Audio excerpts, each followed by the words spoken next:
Okay, so we're going to start with chapter 9, which is time value analysis. So time value money, the key concept here is that a dollar today is worth more than a dollar received in the future. So it's the same concept if you think a gallon of gas might have been 99 cents 30, 40 years ago, maybe even 20 years ago. Well, a gallon of gas is not 99 cents today. So again, what we'd expect to pay tomorrow is going to be more than what we'd actually expect to pay today. That's really largely because of inflation. So timelines, if you think of when we go through these examples, you're going to think of this period. So this mark here is going to be the end of the period. So if we have a cash flow in period 1 of, let's say, $100, that means that at the end of period 1 is when that $100 would get paid out. If you get information that it's paid out at the beginning of the period, then it's going to be right here, and it's going to be paid out at the very, very beginning. Okay, so here in this example, what is the future value after 3 years if you are investing it at 10%? And the key or part of knowing that your answer is incorrect is if you're trying to get a future value and you get a future value that's less than the present value, so meaning it's less than this $100, you've done something wrong. So if you think of it, you're not always going to get the right answer necessarily when you do the calculation, but you know you will have the wrong answer if your number is, again, less than 100 if you're looking at a future value. So here in this example, we just calculated after 1 year what $100 would get you, and that becomes this 110. And then if we looked at it after 2 years, it's 121. So it's not as simple as just adding 110 plus 110, because what you've done is after that first year, you're going to get a little bit, you're essentially going to have the $100 plus the 10% interest, and then you're going to go for one more year and add that extra interest on. So it's not as simple as just saying $100 plus 10 plus 10, because you have to account for that interest that you earned after year 1, and that extra amount will be part of the equation in terms of what you're left with after the end of year 2. And then you go to the end of year 3. So the formula really becomes this here. And that's easy to do with spreadsheets or financial or non-financial calculators. So here's the non-financial calculator solution. A little more tedious. You take the 100 that you started with, then you multiply that by essentially the 10% interest, and then by another 10% interest and another to get you the dollar amount. Here's the financial calculator solution. So if you have a financial calculator, you can use that, and you punch in the values in that kind of that blue table there. The spreadsheet solution, so if you go to Excel, what you do is you type in equals FV, and then something should pop up, and it'll cue you as to what then you need to, what each of these things mean. So it might be the number of periods, it might be the payment, etc. And again, if you look back at this example, here it's laid it out for you. So if you go to Excel and do equal FV, it'll ask you what the end number of periods and what the present value and what the rate is, and then you just plug those in with the commas and things that it's set up in the formula. So here in just a hypothetical example, you can see how much you'll really have and why after a period of time and why investing so early is critical. So here, if you invested just $10,000 at age 20, you're going to have over $1 million at age 50, assuming 10% interest, which is a little bit higher than kind of the norm. But nonetheless, you'd have around $1 million.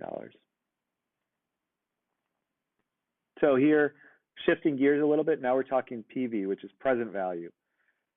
So before we talked about future value, so what would a dollar today look like 3 years from now, and so on and so forth.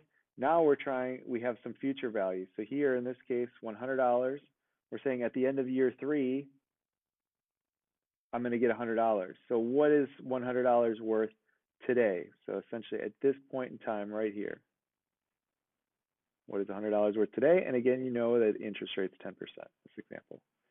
So just like the other part when I talked about future value, if you're investing $100 today, that future value is always going to be higher. Similarly, if I'm looking at now getting present value and I have a future value amount, in this case $100 here, if I'm given this $100 future value, I'm always going to have that amount be less when I calculate it back to the present value. Okay, and here's the formula essentially to calculate future value, n being the number of periods, and the I being the interest rate. And here you can just see it calculated a little bit different way. Financial calculator solution, and then the spreadsheet solution. And just like I said it would be less than $100, and in fact it's $75 in this example. So where do you get this opportunity cost rate? So we gave it to you in this example as 10%, but where did that come from? You know, as you do these problems in class, yeah, you're always going to be given that percent. But what happens when you go into practice? What do you really want to use to do these type of calculations? And so you can use a lot of different rates. Sometimes people will use inflation, but really, if you want the truest answer, it's your opportunity cost rate. So let's say I could go to the stock market and average 8% with my money over the course of time. Well, then maybe 8% becomes your opportunity cost rate because I could have invested it and made 8%. However, let's say you're a very risk averse. You avoid risk. You would not have invested it in stock. And so maybe you would have taken that money and you would have put it in a bank account where you would have earned 2%. So then maybe your opportunity cost becomes 2%. So it depends how risky of a company you are, what you could have otherwise done with that money, and that becomes the rate. So you could have done something else with the money. It would have generated whatever percent return, and that generally is the percent you would want to use. Again, in practice, from what I've seen, oftentimes we end up using just a traditional inflation rate for this, but there are other methods you can use. And here again, we talked about riskiness of cash flow and some other factors that would go into determining this opportunity cost rate. Okay, so there's two types of annuities. The ordinary annuity, the key point with the ordinary annuity is it pays out at the end of the period. So it pays out here, it'll pay out here, and it'll pay out here. So an annuity pays out every year, or I should say at the end of every period. Here, the example is an annuity that pays out on an annual basis, so a yearly annuity, and it pays out at the end of each year. An annuity due, so if you see this due there, that means the first payment is actually at the very beginning, so right now, today. And then it's going to be paid similarly at the beginning of every period. So if period one essentially is today, because that's what it is, what it means, you pay out today, and then you're going to pay out at the beginning of this period and the beginning of this period. So it pays out 3 different times, 3 years, but it just speeds up when the payment is actually made. Okay, so future value of ordinary annuity at 10%. We've already done these calculations, so you can just see it, how it plays out here. What is the present value of an annuity? So to do that, again, you want to just bring each of these dollar amounts back to today's terms. And so the $100, what is that worth today? The $100 from period one. Here, now you've had 2 periods here, essentially for this $100. So you discount it back even further. And this one, the N would be 3 for this $100. And you just add those 3 up. Again, you can use the calculator solution or the spreadsheet if you want to get this answer. So future value and present value if it were an annuity due. So here, if we're going to do a present value, present value, and we ultimately did three additions. Well, the first one here is just going to be this 100 because a $100 paid today is worth $100 today. And then you would take this here, but you're discounting it for the one period, one period with the 10%. So you discount it for that. And then this one, you have the 2 periods. So you would discount it, that $100 for the 2 periods. And then here, there is no payment made in year 3 if it's a 3-year annuity due.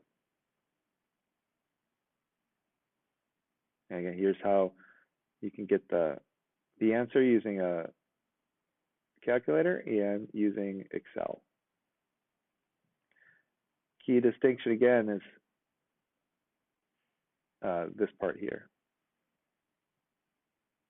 So a little bit different formula you got to use.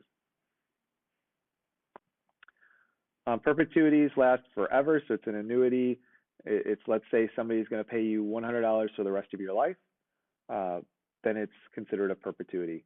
So the payment, to calculate what's the value of this, it's the payment. So if it was $100 forever, then that goes in here. And then the interest rate, so let's say it's the interest rate would be 10%. And so you would put that interest rate right here. And so in order to get that, it would just be, let's say again, it's $100 and the interest rate is 10%, 0.10, and then that equals 1,000. So that is your present value of this perpetuity.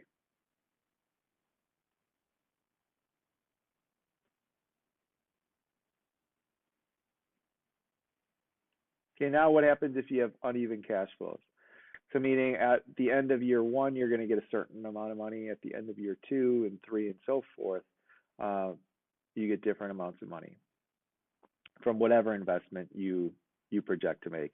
And this often happens when we see we're trying to ramp up a program. Maybe we just brought on an MRI service and we don't expect the whole population to know we have this service right away.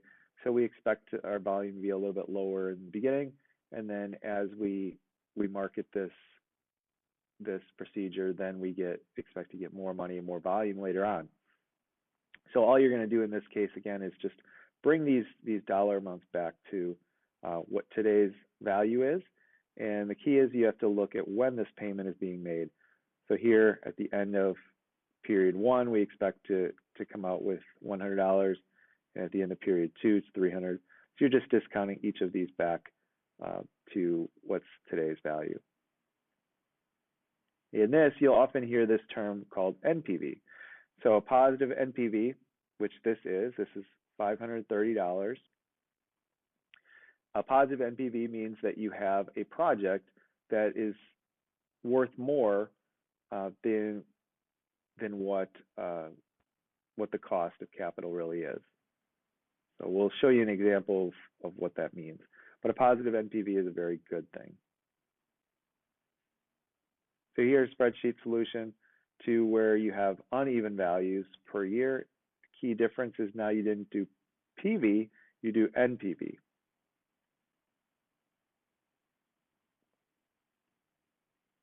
And so in this example, let's say these are cash flows from an investment.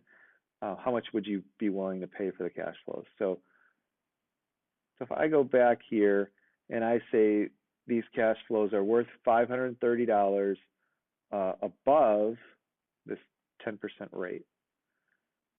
So how much would I pay for those cash flows? Well, I could have gone out on the market, sorry to go back, and made 10%. But now I'm making a little bit more than that because this is saying this is worth essentially an extra $530. So how much would I really want to pay out to make an extra $530? It really doesn't tend to come that simply, and I'll show you an example in a little bit where I think a more practical solution will come into play, or something more useful to what you'd see in practice. And so here we talk about an MRI. And this is why I say it's more of what you'd see in practice, because you're going to have a payout. You have to pay something to get this investment initially.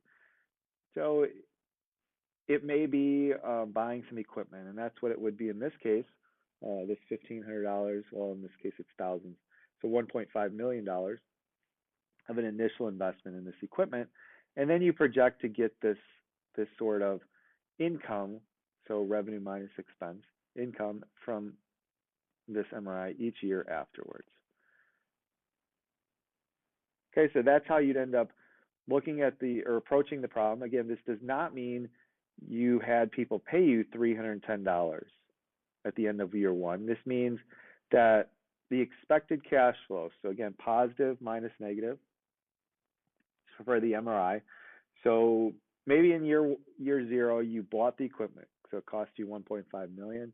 And then every year you have, let's say, some personnel costs. So the personnel cost maybe in this case it's $90,000 to get an MRI tech to come in and do the work. However, you ended up getting $400,000 in revenue.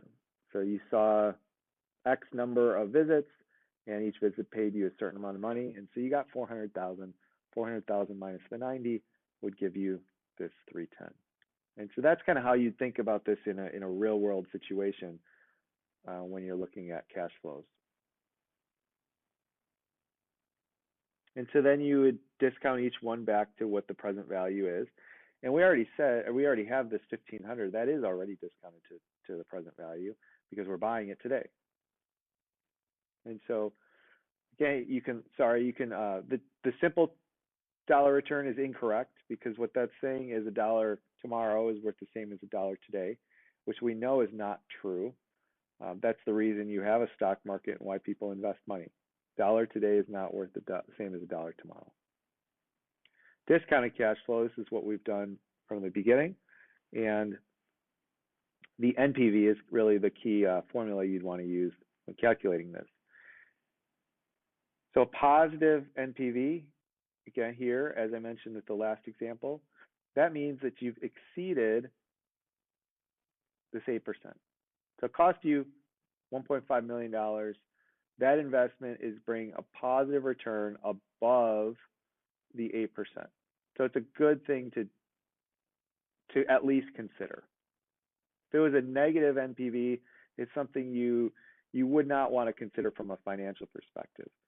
So unless it was providing a lot of other benefits, something with a negative NPV, it does not have a good financial benefit. It has no financial benefit to you.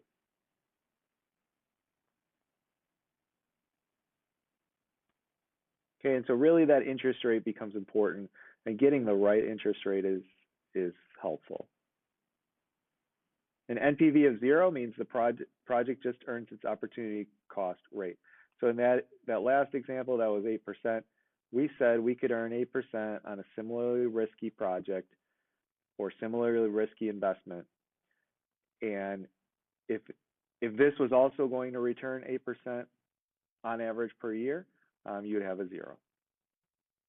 And as I mentioned before, a positive NPV, it does have some value beyond that opportunity cost of capital. And here's an example where, in fact, does equal 0. So the rate of return is called the internal rate of return. And to interpret it, you compare it to the opportunity cost of capital. So if I go back one slide, or 2 slides, sorry, what really happened here is this earned 10%. That essentially becomes your IRR.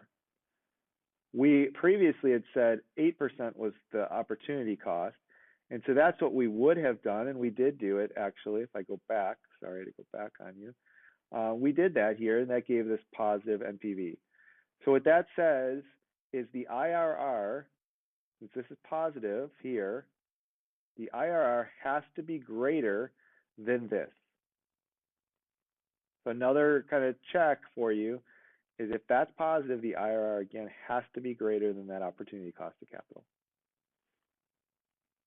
And we already calculated that out to essentially be 10%. The examples we've done have assumed annual compounding. But what if you don't? What if it's semi-annual, like in this example where compounding is done twice per year? So what you have to do is you have to consider the number of periods, but you can't do a straight 1.1 because you're not getting 10% interest per period. It is basically comes out to 5% in this case because you divide the 10 by 2, and so that becomes your new interest rate, and then this 6 becomes your new period. Even though it's 3 years, it's doing semi-annual, so it becomes 6 periods, 2 periods per year. You notice that this dollar amount here is just a little bit higher than this dollar amount with the semi-annual.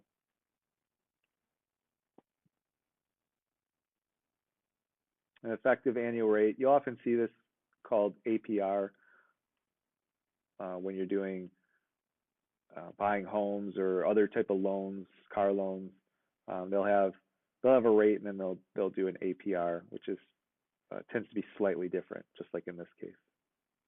And here's a formula for you.